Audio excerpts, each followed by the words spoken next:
Полицискиот час во петок и сабота, односно 22 и 23 мај, започнуваше како и досега од 19 часот и траеше се до 5 часот наутро, но во пресрет на празникот Фитр Бајрам, владата на својата последна одржана седница донесе одлука за полицискиот час да трае од 24 мај од 11 часот, односно од недела па се до вторник до 5 часот наутро до 26 мај.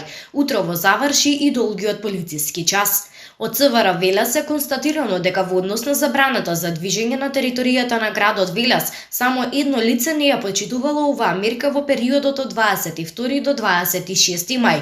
Со ова заклучуваме дека велешани се дисциплинирани и ја почитуваат мерката полициски час како превенција за заштита од вирусот COVID-19.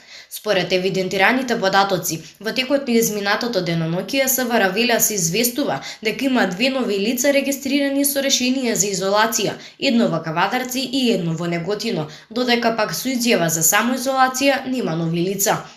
Заклучно со ова, досега вкупно со решение во изолација има 120 лица, од кои 94 во Велес, 11 во Кавадарци и 15 во Неготино, а со изјава за самоизолација има едно лице во Кавадарци. Од страна на полициски службеници извршени се контроли кај лица во изолација и самоизолација преку текот на целиот викенд, при што е утврдено дека сите ги почитувале мерките. Од друга страна, продолжениот викенд во Велес бележи неколку физички пресметки. На 25 мај околу 21 часот во СВР Велес било пријавено дека на улица Јордан Ѓурнов по претходна расправија настанала физичка пресметка помеѓу два брачни пара на возраст од 34 до 45 години и тоа сите од Велес. Потоа во СВР Велес било пријавено инциденти во село Рудник во дворот семејна куќа и во село Криволак била извршена физичка пресметка.